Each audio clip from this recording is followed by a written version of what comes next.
Hey guys, and welcome back to the channel. So today we're going to talk about the billion-dollar divorce that is ongoing here in Korea. Have you seen the K-dramas with the conglomerate owners and their out-of-wedlock kids and the wife that's really mad? Well, we have that going on in real life with Korea's #2 conglomerate, SK, that is right behind Samsung.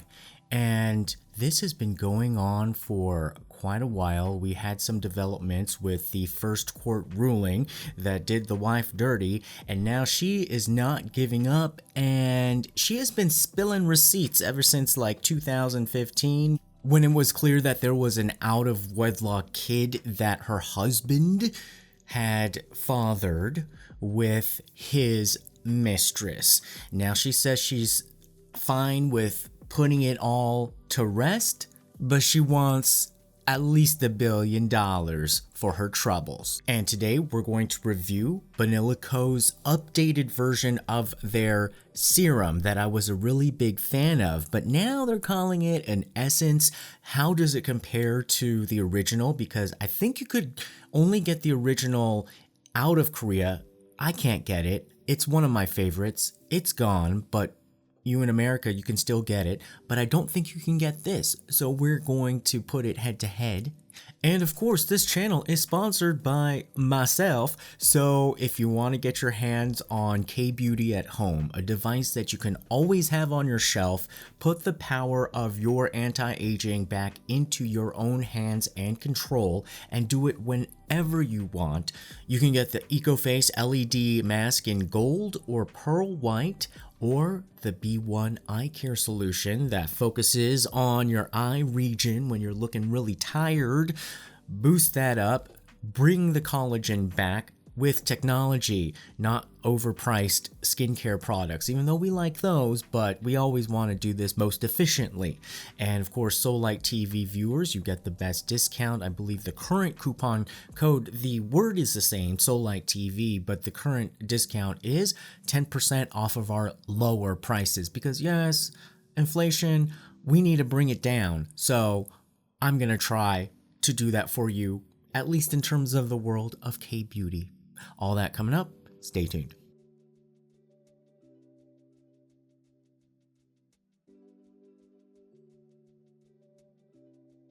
Okay, so we're gonna delve into the world of the uber rich in Korea and talk about some of their dirty laundry, because, you know, they sent it out to the laundromat of public opinion, okay? So this is nothing that, like, you know, we are digging out that they don't want out there. Well, maybe they don't maybe each side doesn't want a particular thing out there, but they're the ones spilling all the tea.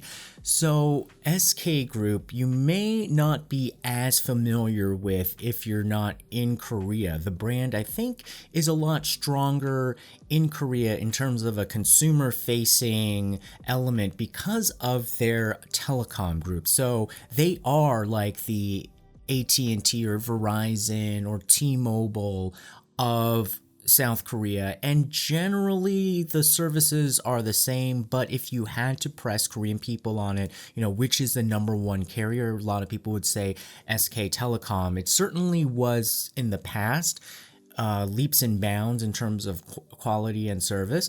Might have had something to do with the wife in that particular instance, but a lot of their businesses are in those heavy, hard industrial and bioscience, technology, things that you won't really see as a consumer, but definitely brings in the money and also is really important to the South Korean economy. So I want to talk a little bit about, you know, who's the CEO, the husband, who is his wife, who's the daughter of a former South Korean president, and what is this company? So at issue is that part of the divorce settlement that the wife is asking for, her name is No So-young, and yes, her dad was President No Tae-woo. He served as president right after the fall of the Chundu-hwan dictatorship in 1988, and he was like the right-hand man, the strongman general that was closely aligned with Chun Doo-hwan. So he was active, definitely politically and militarily during the 80s, and then he was supposed to be the first democratically elected president of South Korea, but he's more of a transitional democratically elected president. And so they got married, the husband and wife, in 1988. So essentially when her daddy became the president. And how convenient would it be if your daddy is the president and your husband is trying to hustle up his business to become one of the top Korean conglomerate groups? In 1988, was it one of the top? It was among the leaders, but it definitely was not number 2. It definitely is not the SK that we know today. In fact, the name was a little bit podunk. It was called Sungyung. So SK does not stand for South Korea in terms of the company. It was the original company's initials for the original company name, Sungyung Textiles. So how'd they start? Well, the father of the Chey Tae-won. Chey Tae-won is essentially the guy in this divorce who's the current, chairman and CEO of SK Group. His father was the chairman of SK, but really it was his brother. So basically he's the nephew of the founder. The founder died of a heart attack when he was like 47 years old, and then the company ownership transferred to his brother. His brother was the father of this chairman that we're talking about today. So how did this company get started? What were they doing? They started in the ashes of the Korean War, and their company was essentially also government sanctioned in a way. They were able to acquire confiscated companies from Japanese imperialism, and they combined, I believe, 2 companies, and they started a very small textile manufacturing firm. If you know anything about Korean history and the industrialization process of the modern era of South Korea, textiles was a very strong industry where we had textile production intensively here. And I remember even, one of my friends, he was working in New York, and he was like a middleman for textiles, selling like stuff to Donna Karan and stuff, and from South Korean textile manufacturers, and that was like early 2000s. But a lot of the production process itself has gone offshore to developing countries. And at the time, Korea was that developing country making the textiles, and they were able to develop polyester and synthetic fabrics. So if you ever wondered, why all those like ajumma pants, spun in polyester and stuff like that, I would think that actually, maybe this SK was responsible for the ajumma pants boom, because they had definitely the thread and the colors and everything to make it out of. And so that's how they got their start. But, that wasn't like the big money. Where it started to get a little bit big was when they started to go into the oil business. And you might be surprised to hear that actually one of Korea's top exports is oil, even though we have no oil. And a lot of that is because we import crude oil and then we refine it and then, export out different oil products. And the dollar amount of that industry is so huge. That's why it becomes, one of the biggest ones. Where would you know SK Group right now?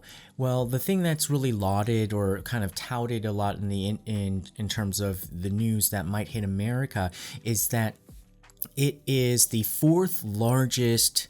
One of its subsidiaries is SK Hynix, and it's the 4th largest computer chip company, semiconductor company in the world, behind Samsung, Taiwan Semiconductor Company, and Intel. And then it's SK Hynix. And they also went into battery technology more recently. They are setting up plants, or they have set up plants in the United States, part of multi-billion-dollar investment into America, creating jobs. Then they get screwed on the electric car subsidy, but that's a different story. And they are also in now going into biotech. So a lot of the vaccines, especially for Miss Corona, the local production of that was handled by SK. And so back then, when they were, that was 1973, I believe, they started to get into the oil business, and they also bought a hotel. So that seems like maybe they were into the laundromat business, if you know what I mean. And they continued to grow quite well. But the big thing is that in the 80s, you know, the whole privatization where you can take assets that are owned by the government and then give it to a private company. Well, they benefited from that, from the Korea National Oil conglomerate that was at the time owned by the government, that was kind of given over to SK. So they were developing all of this in terms of becoming a textile, chemical, and petrochemical company, so that they were building up that business. Then by the early 90s, it became the 5th largest business conglomerate in Korea. No doubt helped a lot by the cushy relationship between them and the series of governments. And one of the leading players then in the next stage of growth essentially was a relationship with the government, because finally they got their telecom business approved. Like around the same time, he got married to the daughter of the president of South Korea. And I think I've mentioned before in a different video, like that business, like nobody can walk into a telecom business. Nobody can walk into sort of like a military business without some sort of government approval. Like not anybody can set up like cell phone towers. And so he benefited from that. That is the, now going into the divorce part, the way that it's a bit tricky, because they're arguing that she's arguing that she contributed a lot more to the marriage than what the judge has decided about a couple weeks ago. And so to get into the divorce, like I said, it's been like multi-years, but basically in like 2017, he wanted to get a divorce. And then she's like, no. And then in 2019, she countersued and said like, okay, I want a divorce, but on these terms. And she essentially wanted to have about 40% of his holding company stocks. And in the most recent, you know, now that we're in 2022, yeah, it takes a long time, right? 2022, she upped it. She's like, no, I want half of it. And that basically comes out to about $3 to $5 billion total. And then if you split that up, it's about like $1.5 billion that she wants. But more importantly, what it does is that it starts to, she would take control of the entire company, or she starts to loosen his entire control of the entire business conglomerate. So the way that it works out in Korea is that, like, you know, there's like SK Telecom and SK Energy, SK Hynix, SK Construct, you know, you can live in an SK apartment, you know, there's SK gas stations. And so all of these companies are controlled by a holding company, and if you own the majority stake of the holding company, then you don't own everything else, but you effectively operate it as if you own it. It's like the best of both worlds that the uber rich in Korea have been able to game in terms of gaming the system, where, hey, if you own the entire company, then fine, do whatever you want with it. But they sold off most of these companies because it's on the public market, so they're getting all of this capital, and then yet they don't own over 50%.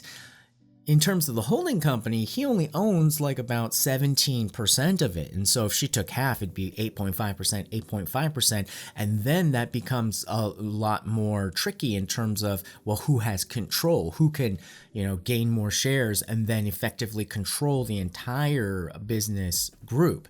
And in Korea, people still feel more comfortable with the stability of that the founding family should continue on with the, like it's a, royal empire, pass it down to the kids. People complain about that, but at the same time, I think there is a sense of security that people are more comfortable with. Okay, let the family take care of it. And so the judge in the most recent case, so she essentially, in her eyes, lost her case in the first round. And so she's appealing right now. So that's the second round. And then if that doesn't work out, then she can go to the highest court. But in the first round, the judge basically said like, no, here, have about $40 to $50 million for your trouble. That's it. And nothing should come out of the shares. It's just cash, have Mr. Chey cut you a check for $40 to $50 million, depending on the exchange rate. And that's it. And let the company stay stable. Because in Korea, judges really, really side on business in terms of business stability. They don't want jobs to disappear. They don't want to affect the economy. That is their excuse.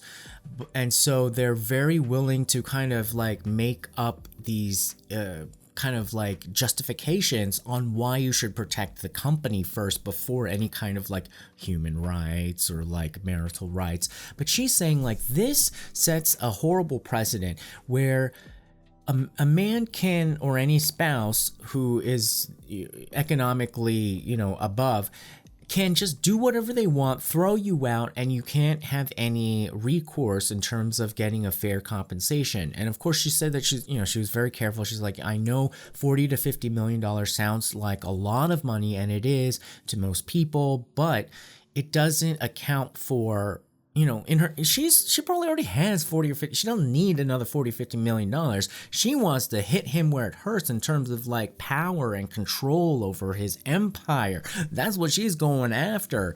And so she feels really scorned and wronged by this because she says the settlement really says that it's about like only 1.2% of the assets.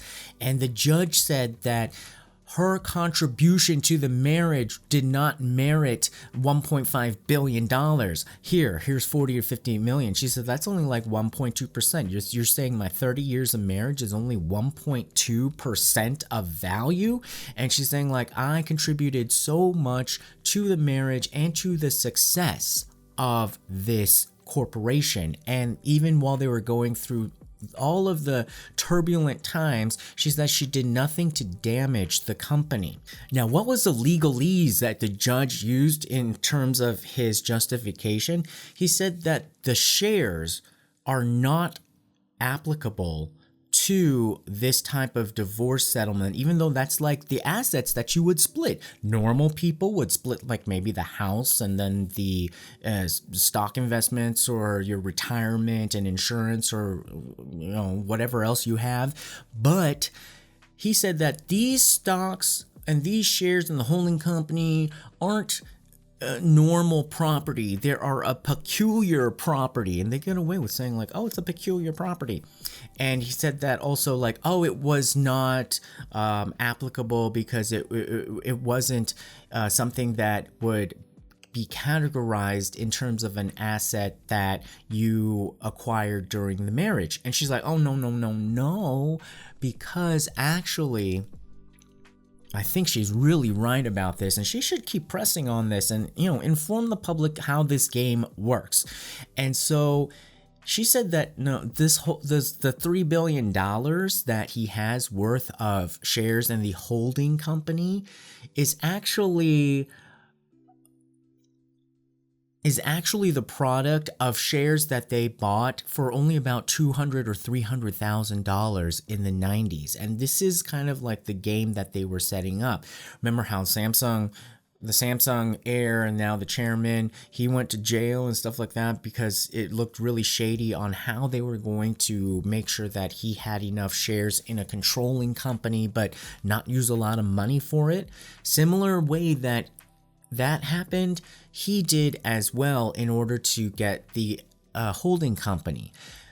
So you had like all of these business companies, these subsidiaries and stuff, right? And so the holding company structure didn't happen until much later. And that was kind of a financial alchemy where they, like while they were married, only spent like $200,000 or $300,000 to get that, big chunk. About, I think it was like 18% at the time. Maybe now it's 14%. The percentages range in certain reports. And so the controlling amount of shares was actually created during the time they were married. Now, they were also trying to, not even beat around the bush, saying like, look, she was the daughter of the president. Don't you think there was like a lot of regulatory things that she pulled? She contributed to the marriage. But in terms of a legal thing, and especially if the judge does not want to be on your side, they can be like, oh, that's so hard to prove. Like, you're saying that that was like a bribe, or you called your daddy and you said like, oh, daddy, can you have a telephone company? Oh, daddy, can you get me into the semiconductor business? They're saying like that's really hard to prove. So in this sense, I think in terms of like the legal argument, she is a bit like at a disadvantage because that is, like how can you document that unless, she has a good lawyer and, they go for it and they do that. But the judge doesn't want to look at it that way. I'm telling you, these judges, bone to pick with all them judges. Karma knows the address to the courthouse too, so it's only a matter of time. Okay, so let's get into the dirty laundry, the real dirty laundry. Like, how was this man a little bit dirty? He was living with his mistress since like 2009. And yes, we have her name, we have her pictures. I mean, this is all stuff. They're spilling this all like themselves. So she had a baby by him in 2015. And I think that's when it started to really crumble for her, because she said that even up until the early 2000s, she, her heart fluttered for him. And, by 2009, he was already living with another girl. So, he did her wrong. He really did her wrong. And also, he's been to prison. He's already been to prison for embezzlement of his own company. So, a lot of times you're thinking like, oh, why do they have to steal if they're so rich? So, a lot of their wealth has to be just put into these shares, and it's hard to access. You could say like, you're the chairman, you're the CEO, but again, you don't really like own everything. And then what you do own has to be just, put there, not spent, so that you can maintain control of the company. So apparently he was trying to be like a day trader or something, like trying to like, make money off the stock market. And then he lost a lot of money, and then he had embezzled about $40 million. He went to jail after, it being all like accused. And then he served about like 2 years maybe of his like 4-year sentence. And he got pardoned in 2015. And I guess he couldn't wait, because I guess that's when he had the baby. He should have stayed in jail. Maybe he would have stayed out of trouble. But man gotta do what a man gotta do. So where it is right now is that she rejected the ruling by the first lawsuit, and then now she is appealing, and she's still going after 50%. She wants 50% of the company. And so who knows, maybe she can do it. What is her day job? She runs an art center and an arts foundation, and I guess she sells art and stuff, some rich people stuff. And like I said, I have been in the same room as her and been part of the same networking group that she helped found. Never talked to her, but I've seen her, and she seems, a very smart lady, totally like fluent in English, and she is after it. But this thing is going to take a long time, and I think I don't know if this is like the best way to go about it, because I think now she knows, like, as if she wouldn't have known before. Out of all the people in the world, she should have known that it would have been rigged against her. And I think, though, once you do, you have to go through it and you have to get a ruling that is so unfair to really be like, okay, we have to change the game up. And I still think, because remember we were talking about how like SK wanted to like tax Netflix and other service providers because they're saying like, oh, you're using too much of our internet for all your customers who are like looking at content. Okay, Mr. got approval from your wife, who's the daughter of a president, to get even that business in the first place. I think she should go to Netflix. They had like Prince Harry just like spilled all the beans. Well, she is Princess Soyoung. And so maybe she can have, some sort of modern day Korean version of the uber rich Beauty and the Beast type of documentary or series and get that out there and see if things go a different way. So what do you think? Are you on team Mr. Chey or team Miss No? This is a horrible situation because they do have kids together, and then now she gotta be looking at like this other kid that's growing up that's not hers. And so this is just a messy situation, but if you want to see, this was the real K-drama. Okay, let's talk about the BANILA Co. VV Vitalizing Collagen Essence. So if you look here, it says plus youth. Before it said plus volume. So Korean K-beauty, you gotta be fast on it. If you like it, you gotta get it, and maybe even stock up a bit, because these companies, man, they will drop products like left and right if they don't think it's selling, even if it's like superior products. So the original serum I loved. I felt like it really did have quality ingredients that really were effective, but then it just started to disappear from all of the sales channels, and I'm like, and then on the official BANILA Co. website, no more. And so it's been updated into this. Now, yes, the old one, like the bottle felt a little bit cheap. It didn't squeeze out as well, but I'm glad they saved money on the packaging and, put it into the product. This packaging is amazing. It feels, and it's a pump, so probably spend a little bit more money on that. And this one is not like a golden color that might have been off-putting by the original one, but I liked it. It's more like, clear and feels good going on because there's a lot of glycerin, and so it'll give you that K-beauty, watery glow. It's still a great product. It has a lot of hyaluronic acid. It has all the stuff that we love, and it claims to have wine extract, pomegranate extract, tomato extract, but it also has the niacinamide. So niacinamide, glycerin, and hyaluronic acid, those are going to be like the powerhouse ingredients in terms of giving you an instant plump and kind of hydration. So I think it's good. It's definitely good. I like the other one better. I gotta be honest, I like the other one better. And in my initial search, this one is hard to find in America, but you can get the original version, which is the Vitalizing Essence. And that is still sold on Amazon. So I'll put the links to both if I can find this one, but definitely the one that I like is still available for consumers outside of Korea. And of course, remember guys, you get 10% off our newly lowered prices on the EcoFace LED mask.